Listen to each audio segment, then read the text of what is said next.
Hello and welcome to the final post-game edition of the Nittany Dispatch of the 2024 season. I'm John Sauber, Penn State beat writer at the Center Daily Times. She's Audrey Snyder doing the same at The Athletic. And Audrey, this is probably going to be a tough one for fans to swallow. Yeah, the season came to a screeching halt tonight, this morning, in Hard Rock Stadium, whatever it is. You saw a lot of the familiar Penn State themes in the big games. Penn State jumps out to a 10-0 lead on Notre Dame.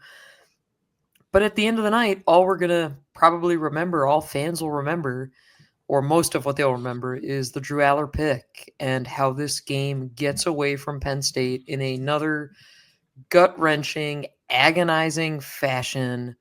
There is no trip to the national championship game. Instead, there's just all of these what-ifs. You had the favorable path. You took advantage of it. Notre Dame had all these injuries piling up. You had it in your favor, and you just could not capitalize. I mean, this is going to be an interesting one, John, because, again, I feel like the conversations we seemingly always have after Ohio State, kind of like the one we had a little bit after Oregon. Penn State just has not cracked the code, and this was their best chance to do so. It feels like Groundhog Day, right? Mm-hmm. Like this is, you mentioned the lead they have early, the kind of the moments where they can try and take control. And James Franklin, they talk about aggressiveness, and they aren't aggressive at all in decision-making in this game. I thought this won't surprise anyone. I thought the decision to kick in big opportunities, whether it was the field goal early or to punt late in the game, with I think it was 4:23 left in the game on 4th and 3. I don't know. There's a lot of reasons they lost this game. I think those are if you're going to point out things that James Franklin did incorrectly or could have done differently, I think those are the two main things. You mentioned the Allar pick. I don't know. It's just there is a little. It makes sense to me that their season ends because he has to move to a third read because nobody can get open for him, right? And to be clear, that pick is on Drew Allar. Yeah, he cannot make that throw. Like he said he was trying to dart it at Amari Evans' feet. You just can't do that in that That's situation. The piece that blew my mind, was that he was trying to throw it at his feet. And it's, I mean, that's a tough pill to swallow, the way that it ends. Yeah, but the thing is, like, he's not in that situation. This team's not in that situation.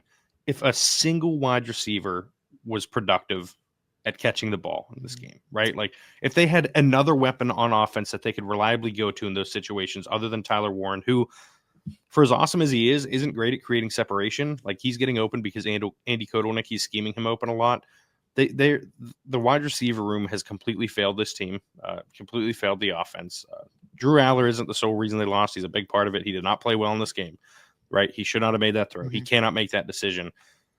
But it's so hard to judge any quarterback when they have nobody to throw to. I think it's put more in the spotlight by the comments James Franklin made on Saturday before the game about like the wide receivers progressing. And this is like the worst game they've played in his tenure, right? Like, this is the worst game, but they had no catches for -3 yards because of the lateral play at the end of the game. Jeez, I forgot about the lateral. I forgot. Yeah. Right. So they literally had fewer receiving yards than I did and the same amount of catches, right? Like, it was a pathetic performance by that group.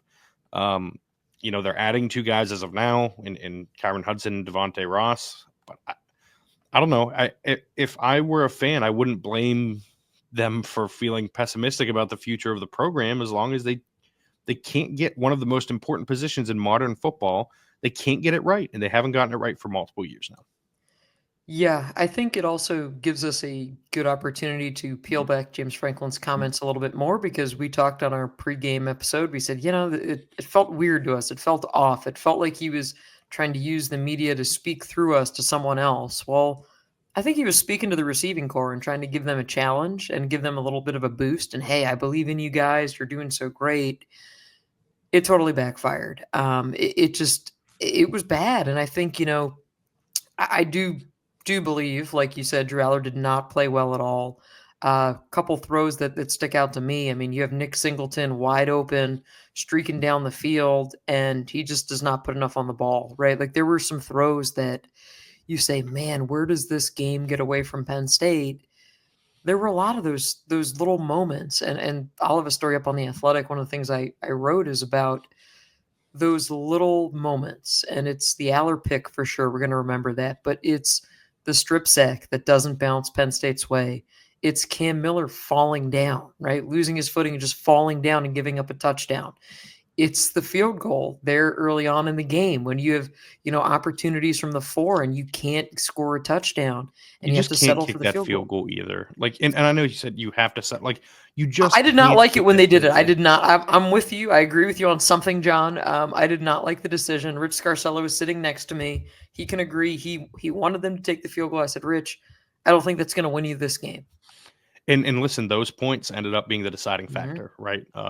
And butterfly effect, everything Right. changes. For sure. If For sure. but still, that is why you go in that situation. That is why you try to get the ball to Tyler Warren in that spot. And Yeah. they should have had the It was touchdown on Ohio 3rd State down. all over again. Yes, but it was Rather than the 3, let's just put it at the 4. it was, it's a bad throw by Allar. It's a bad drop by Nick Singleton. That was bad execution all around. I think the one person you can't put this game on tonight is Andy Kotelnicki. I thought he was brilliant. I thought this was one of his best called games of the season.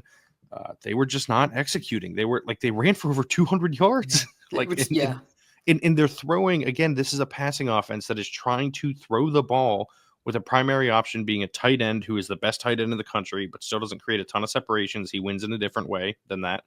And wide receivers that can't get open. Point blank, period. The wideouts cannot get open. And how do you design a passing offense around a group that can't do its most important job? It felt like, as we watched this game unfold, it felt like a bit of a miracle that Penn State made it this far. Yes. And I don't want to take away from what they did this year. Again, you're 11-1. You got that home playoff game. You got an appearance in the Big Ten title game, right? Like, you beat SMU. You beat Boise State to win the Fiesta Bowl. You had this game. You were in this game. You were literally minutes away from playing in the national championship game. And then, you get there and who knows what happens. But for me, it's like we've seen the same thing over and over and over again. This was your shot. This was your roster with Abdul Carter, Denai Dennis Sutton, who played like a madman. Both of those guys did. With Drew Allar, with Nick Singleton, with Katron Allen, and this favorable path, and you still couldn't get it done. Like, that's where I feel for the fans that are watching this, that have had their heart broken once again by this program coming up short. And, I think with time, absolutely, people will look back fondly on this season and they'll think about the good moments and the home playoff game and that impromptu trip to Indianapolis and the Fiesta Bowl, like all those good moments and the hope that they had this season. But at the end of the day, Penn State could not close out the game. And that's a theme. That's a problem. I don't know how you fix it at this point, John. I really don't. Like, I don't know what needs to change. I mean, this was at halftime. I was talking to people and I'm like, they are kicking their ass in the trenches, and it just does not seem to matter. Yeah, I think that was one of the biggest things that I took away from all of this is that they were dominating up front. This is it. I don't know. They go up 10-0, and I thought there was a chance that Penn State was going to run away with this game, right? I thought there was a chance that they were going to cruise to a victory. And instead they falter and they can't get the job done again. And it's like you said, it feels like it's the same old story. I feel like we've only been doing this podcast for 2 seasons. It feels like we've been doing it for 10 and they all end the same way, right? Like it is, it's bad. I don't blame fans if they feel aimless, if they don't understand what has to happen. I think there are clear things. Like I said, the wide receiver issue is one of them. Drew Allar has to take another step forward, has to become more consistent. And they could reasonably be back in this conversation next year. And I wrote about that, right? Like they're going to have an elite defense again next year. Andy Kotelnicki is going to be even better next season, I assume. And the offense should be better because the wideouts can't be worse, like but like, I just, it's hard to see the forest for the trees right now. Right. Yes. And that is, this was such an excellent opportunity, and they just let it slip by. And you could kind of feel that in the post-game locker room. Mm-hmm. Tyler Warren, I wrote about this. By the time this is published, you'll be able to find it at centerdaily.com. Like he was going around and hugging everybody. He's not a hyper emotional guy. He never has been, but I stopped him to talk to him, and like I just asked him point blank, like, what's he feeling right now, right? And he just kind of said it's tough. He doesn't really have anything else to say. It's just tough. It's like tears started to well up in his eyes, and Jalen Reed is sitting there still in uniform, talking about how he doesn't want to take his pads off because this is the last time he's going to be playing for Penn State, and guys are crying, and it's emotional, and I think they could feel that this was a moment that they kind of let slip by, that this was a real opportunity to do something special and to win a national title. And if Texas beats Ohio State tomorrow night, I think this is going to hurt even worse for Penn State and for Penn State fans. But right now, it I'm sure it hurts plenty. Yeah, no, I had that same exact thought in the second half that, if Texas ends up winning on Friday, then it's like, man, that is rubbing salt in the wound at that point if you're Penn State. The scenes that stuck with me at the end of the game, I watched Penn State come off the field, go into the locker room, and this was a team that looked really shell-shocked, which tells me that, like, they thought they were going to win this game, and they had every right to think that because they should have. I mean, they had the opportunities. And again, credit to Notre Dame. Like, they had a lot stacked against them in terms of health and injuries and all those kinds of things. And they found a way, but it was so different because, like, sometimes, like, even after the Peach Bowl last year, it was like, okay, guys they're mad, but this was like a next level of devastation. Like, I'm looking across the room, and receivers coach Marcus Hagans just has this blank stare, and he's just sitting at his locker, just blank stare. And then I left and went down the hallway to the interview room, talked to Drew Allar, who was really emotional, like tears welling up in his eyes, and not even just welling up, like visibly frustrated, right? Like, this was a low point for him, trying to navigate through this. Nick Singleton, like, comes out of the locker room. He's mad. He's really heated. He goes back in. Again, this is a tough moment, and I think it adds to the difficulty when, you said, John, that this is going to be an elite defense next year. Who's even on this defense, right? Like, that to me, like, we're going to start to see the draft stuff get trickled out with guys, all these decisions. Crazy thing too, I was thinking about on my ride back to the hotel tonight. I believe the semester starts Monday, spring semester. Yes. Yeah. So, like, you talk about no time for these guys to reset. Now, I'm sure, like, they're going to get time off and this and that. Like, they're not going to jump right into winter workouts, but it starts and it resets again here just in a couple days. And how do you kind of get this team back together, and who's on campus, who isn't? And, Nick Singleton, right? Like, I'm just spitballing some of the big decisions here. Nick Singleton, who knows what happens there? Katron Allen. Abdul Carter, we've been saying for months, as good as gone, right? Like, Abdul Carter's not coming back to Penn State. Like, we know I'm not how that's reporting anything. Yeah, but he's not going to Penn State, going to be back. Yeah, so you know where that's heading. Dennis Sutton had a chance to talk with him briefly afterward. He said he hasn't, made a decision yet. So we'll see. I mean, the way he's played the last month especially, there's certainly a case for him to move on. Yes, but I would not be surprised if Denai is back. Again, this could be your cornerstone of your defensive cornerstone. Like, there's definitely a chance that he's back, but there's also a possibility that he isn't. I mean, you're going to have kind of all of these decisions that are going to come here really fast. And I guess too, what they get the portal window now, right? Yeah, the portal is open until I think the 15th. January 15th for Penn State players. There will be guys that go in. It's inevitable. Probably a number of guys that go in. Spots have to be cleared, just kind of the nature of the beast with this sort of thing. But yeah, that's coming up now too, right? And they have to kind of go through the roster management portion of this. They have to put all of their energy and efforts into hitting the portal to make additions too. You're going to try and replace some of that production from Abdul Carter. Deny Dennis Sutton coming back, if he chooses to do so, would be pretty massive in that regard. As would adding an edge rusher in the portal. Let's take a brief break from the podcast, discuss our friends over at Rhoback. As you can tell if you were watching on YouTube, yes, I have my Rhoback hat on. I have my Rhoback Performance hoodie on, my Rhoback Performance joggers on. Rhoback is as comfortable as it gets. I wear it all the time, and if you'd like to wear it too, you can get it over at rhoback.com, and you get 20% off your first order with code TND20. That's TND20 as in the Nittany Dispatch 20 for 20% off your first order over at rhoback.com.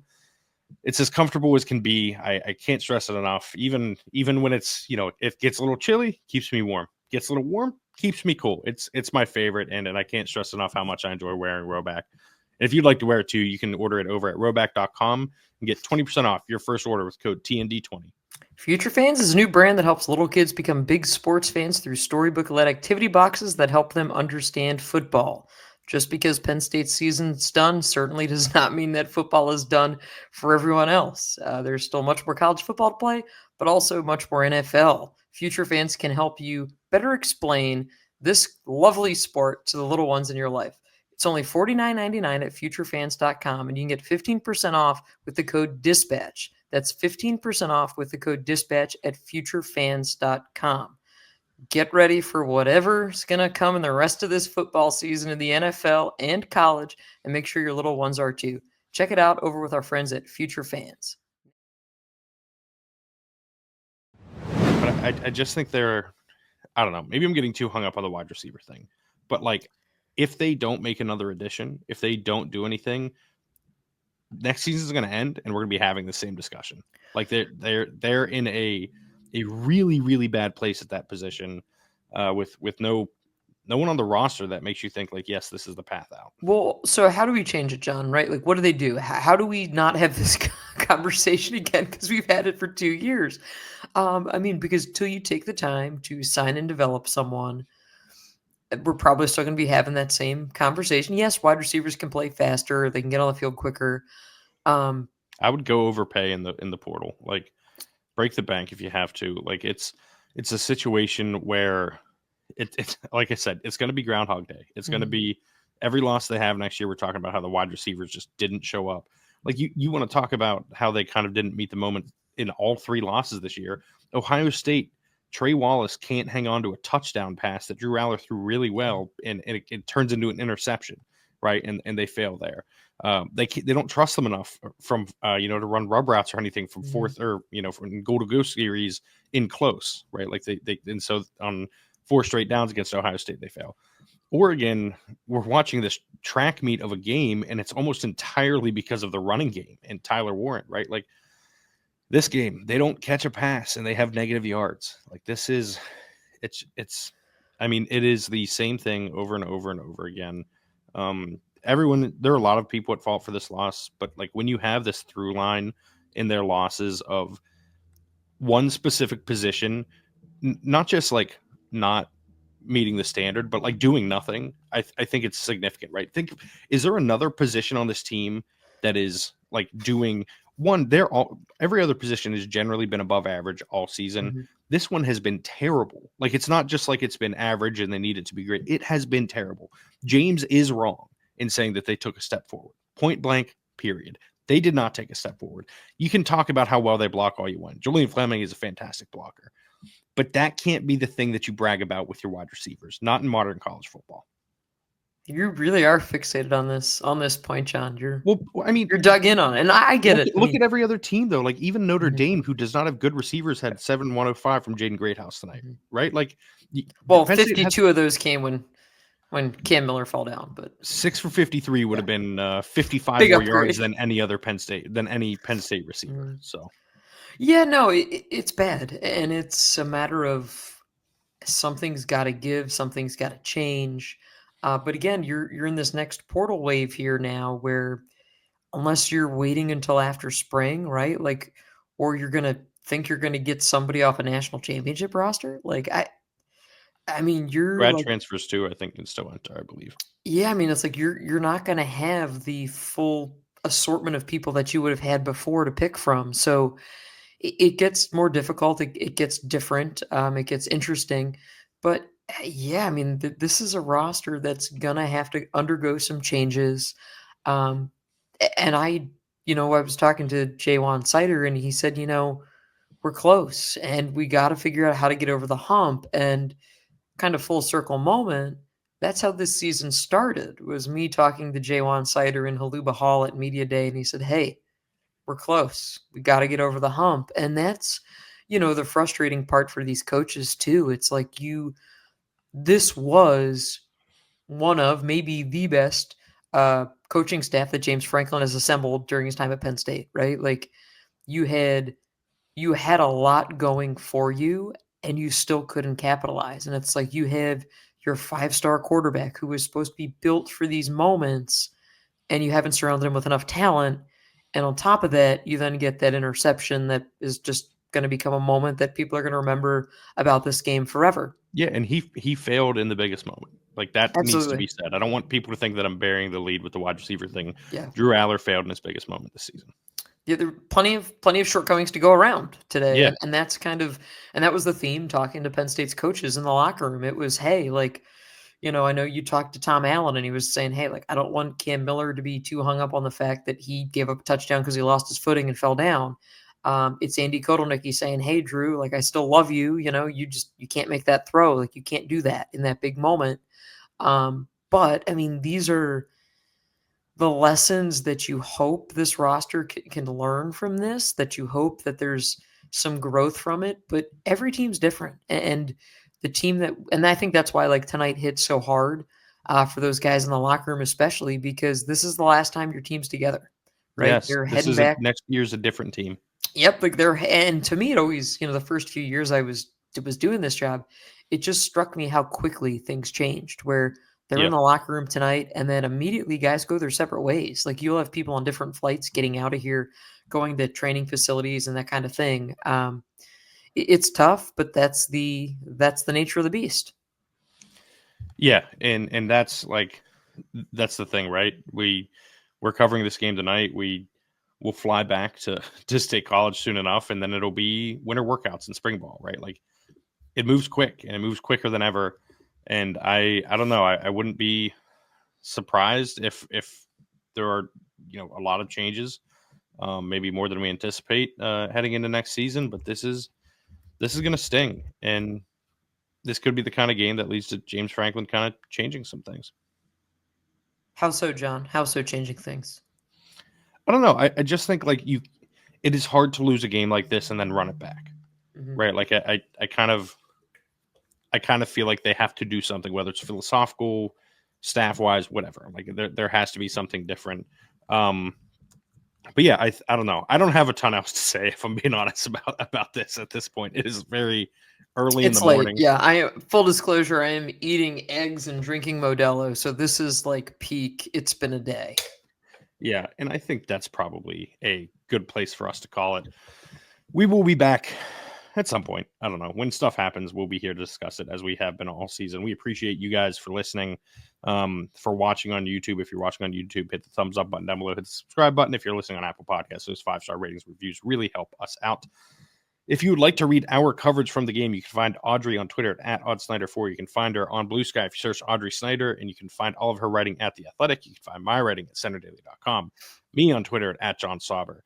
Me on Blue Sky if you search John Sauber. We will have all of our coverage up. I believe a story publishing here, and I was going to say in the morning, but it's like in an hour. It is the morning, yeah. Yeah. So until next time, we appreciate you following along and listening to us throughout the season. And this has been a lot of fun for us. Something we've enjoyed a lot. So until then, thank you for tuning in. Have a great day.